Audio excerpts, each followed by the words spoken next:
રામ રામ રામ.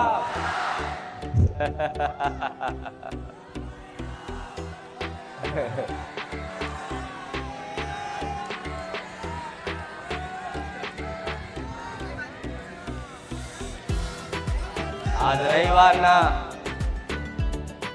પાવન અને પવિત્ર દિવસે જે ભાવિક ભક્તો દૂર દૂરથી બારેજા ધામ સોલંકી પેઢીની માતાના દર્શન કરવા માટે આયા હોય એવા દરેકને મારા બહુચરના ખૂબ રામ રામ ને.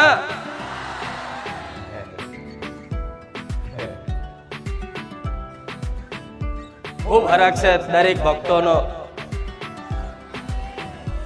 ખૂબ પ્રેમ છે દરેક મારા વાલા ભક્તોનો, ખૂબ હેત રાખે છે દરેક મારા વાલા ભક્તો. તો જે મન માતાને દિલથી માનતા હશે, જે મન માતાને દિલથી ચાહતા હશે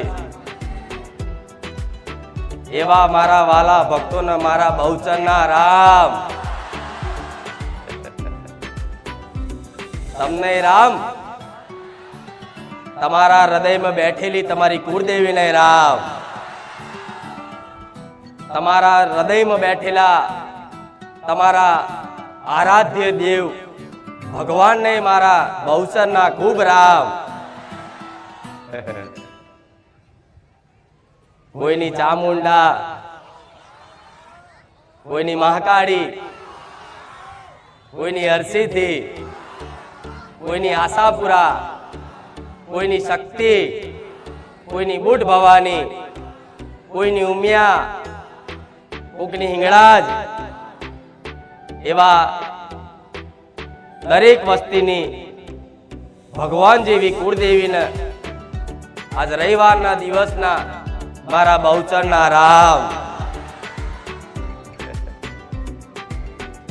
તમારા હૃદયમાં બેઠેલા દરેકના વાલા એવા ભગવાનને આજ રવિવારના દિવસના મારા બહુચરના રામ. કોઈને વાલા મારા રામ છે, કોઈને વાલા મારા કૃષ્ણ છે, કોઈને વાલા મહાદેવ હશે, કોઈને વાલા હનુમાનજી હશે, કોઈને વાલા ગણપતિ હશે, પણ દરેક ભક્તોના હૃદયમાં જેમ એક માતાજી હોય છે ને એવી રીતે એક ભગવાનનો વાસ હોય છે. અને અમે આત્મારૂપી બિરાજમાન મારો રામ દરેકની અંદર ચેતના સ્વરૂપ બેઠા છે એવા તમારી અંતર આત્મામાં બેઠેલા રામને મારા બહુચરના રામ.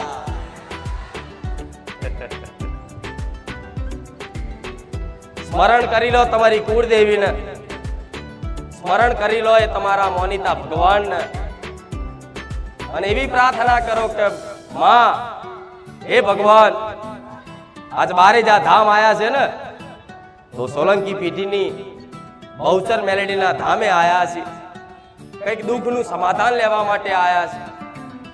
અમે દુઃખી છે, અમે સુખી થવા માટે આયા છે. કંઈક ની કંઈક વાતે જીવનમાં નાની મોટી સમસ્યાઓ છે, એ સમસ્યાના નિરાકરણ માટે અમે આજે બારેજા ધામ આયા છે. પણ જે બારેજા ધામ વાળી અમને જે માર્ગદર્શન કરે, જે ઉપદેશ આપે, એવું માર્ગદર્શન સોલંકી પેઢીની માતાનો આપેલો ઉપદેશ અમારા હૃદયમાં, અમારા મનમાં, અમારી બુદ્ધિમાં ઉતરી જાય એવી કૃપા કરજો. તમારી માતાઓને તમારા ભગવાનને આવી પ્રાર્થના કરી લેજો.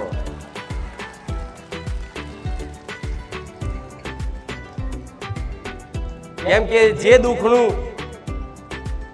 સમાધાન મારી જોડે લેવા આયા છો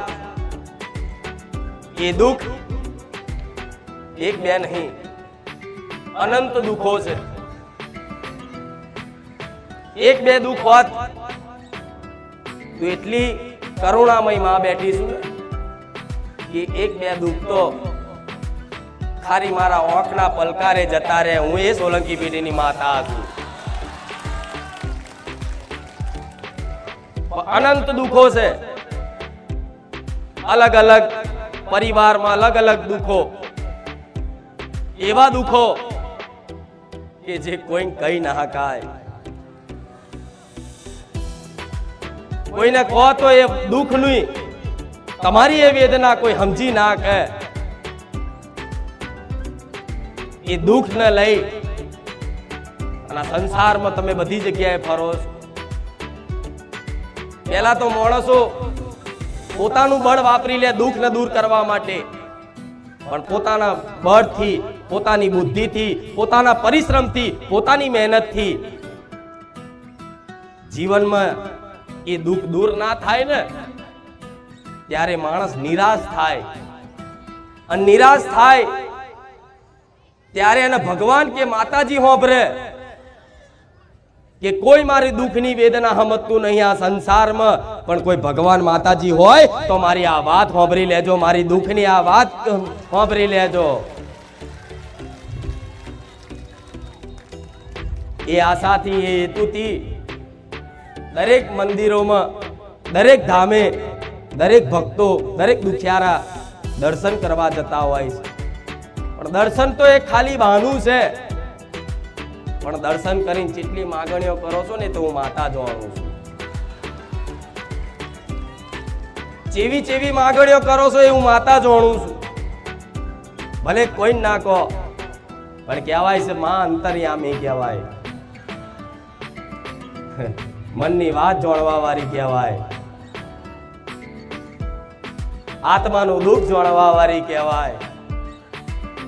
ભલે કદાચ તમે કોઈ ના કહી શકો, પણ મનથી મારા ધામમાં બેહી અને એ તમારા દુઃખની વેદના મનથી ખાલી સ્મરણ કરી પ્રાર્થના કરી લેશો ને, અને બે આહુડા જો કદાચ મારા ધામમાં તમારી દુઃખની વેદનાના પડી ગયા ને તો સુખી કરવા ગોડા હું રોમ વારી મેલડી આવી. મારા મેલડી ના રામ.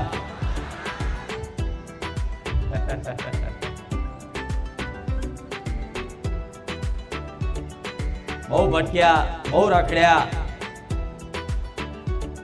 મંદિરો મંદિરો ભૂવા ભૂવા ભટક્યા, છતાંય સમય બરબાદ થયો, પૈસા બરબાદ થયા, અને મન તમારું વધારે દુખી થયું કે આટલું બધું કરવા છતાંય અમારું કોઈ દુઃખનું કોઈ સમાધાન જ નહીં આવતું. શું નડે છે એવું કે અમે આટલી બધી મહેનત કરીએ છીએ, આટલું બધું પરિશ્રમ કરીએ છીએ, છતાંય બસ દુઃખ દુઃખ ના દુઃખ. ભલે કદાચ કોઈ પૈસાથી દુઃખી ના હોય, પણ મનથી તો દરેક દુઃખી છો. ચાહે અમીર હોય, ચાહે ગરીબ હોય, મનથી દુઃખી છો દરેક. અને જે માણસ મનથી દુઃખી થઈ જાય, જે માણસ મનથી હારી જાય ને એટલે જીવતો મરેલો કહેવાય. શું કહેવાય? આ દુઃખની વેદનામાં તમે જીવતા તો છો, બે આંખોએ જોઈ શકો છો, બે કાને સાંભળી શકો છો, નાકેથી સૂંઘી શકો છો, જીભેથી સ્વાદ લઈ શકો છો, પણ તમારું એ દુઃખ, તમારા મનનું દુઃખ શું છે ને એ તો હું માતા જાણું છું. કે રોજ જીવતા મરો, ઊંઘો તોય માં યાદ આવે, ઉઠો તોય માં યાદ આવે કે માં ચારે સુખનો સૂરજ, સુખનો અજવાળું થશે. માં કૃપા કર હવે તો હારી જ્યા. જે જે જીવનમાં મનથી હારી ગયેલા હશે ને, મનથી તૂટી ગયેલા હશે ને, એના માટે મારા રોમે મન સોલંકી પેઢીની બહુચરના ખાતાની ઉગતાની મેલડીને જાગૃત બનાવી. મારા મેલડીના રામ.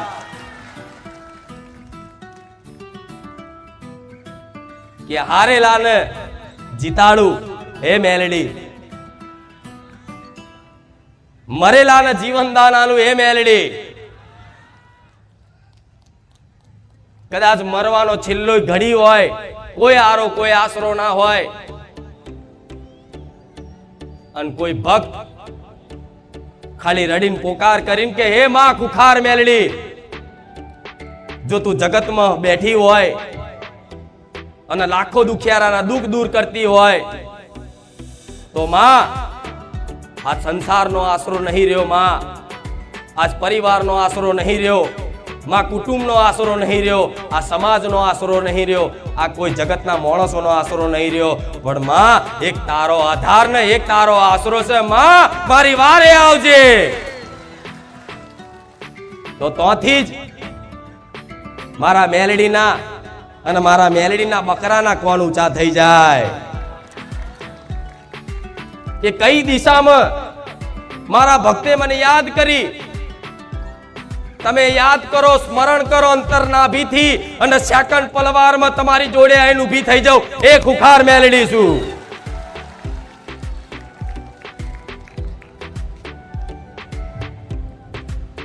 તો વિશ્વાસ રાખજો દીકરાઓ, સુખની કામના કરીને આયા છો ને, તો સુખ મારે પ્રદાન કરવું છે,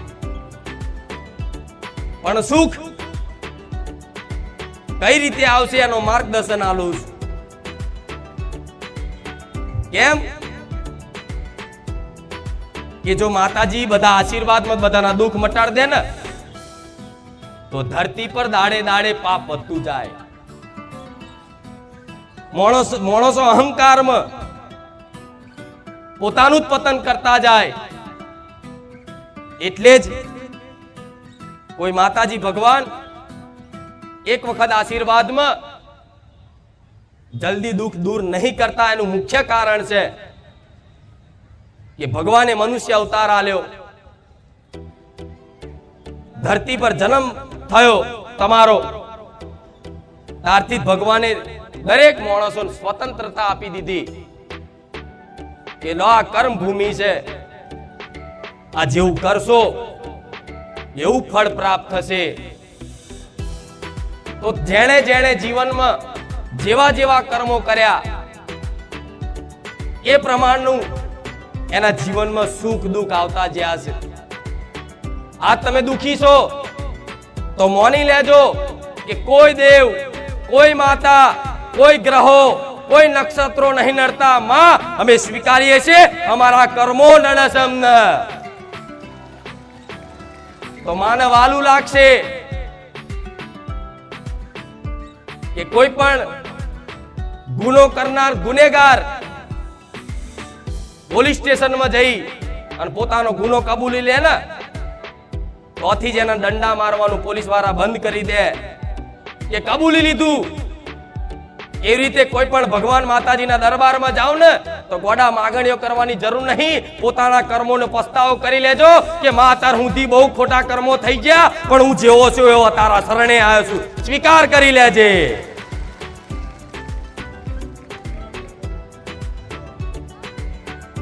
આ શું ખોટું? તો તમે બધી જગ્યાએ જોવડાવવા જાવ છો, દોણા ફેદાવડાવો છો, હાથ બતાવો છો, બધું સાચું છે. હું આનું ચલો સાચું જ છે બધું, પણ જેટલો સમય તમારે દુઃખ વેઠવાનું લખ્યું હશે ને, એટલો સમય તમારે ભટકવું જ પડે. એટલે આ દર દર દર દર બધી જગ્યાએ ભટકી ભટકી ફરી ફરી અને મારા માથે પડવા આયા છો. સમજી લો, કદાચ બારેજા ધામ તમે આવી ગયા અને શ્રદ્ધાનો વિશ્વાસ થઈ ગયો, તો દીકરા દીકરીઓ દરેકને કહીશ કે સુખના દાડા બહુ દૂર નહીં, આટલો વિશ્વાસ રાખજો.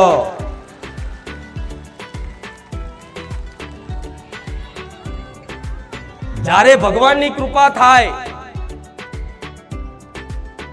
જ્યારે ભગવાનની કૃપા થાય, પોતાની માતાની કૃપા થાય, તમારો સમય પાકે, ત્યારે તમને સામેથી કોઈ સારી જગ્યા, કોઈ સતવારી જગ્યા, અને કોઈ જગ્યાએ સત પ્રવચન સંત વાણી સાંભળવા મળે તો સમજી લો તમારી પર વિશેષ કૃપા ભગવાનની થઈ ગઈ. રામ સમય બન્યો. એક ગીત એક ભજન સાંભળ્યું હશે, ભૂલો રે પડ્યો રે હંસલો આંગળે ઉડીને આયો. સાંભળ્યું ને? તમે ભગવાનના હંસો. એ ભૂલા પડેલા હંસલા ઉડી ઉડી આંગળે આયા. આ ભવ ભવનું ભજન ભક્તિ જન્મો જન્મ સુધી તમારા ખાતામાં હશે. ભગવાનનું નામ લીધેલું હશે, થોડું ભજન કરેલું હશે, થોડા સત્કર્મો કરેલા હશે. એના ફળ સ્વરૂપ અચાનકથી તમારો મારો કોઈ પરિચય ના હોય છતાંય તમને મારો એવો પરિચય થઈ જાય જાણે હું આના જન્મો જન્મથી હું જાણું છું.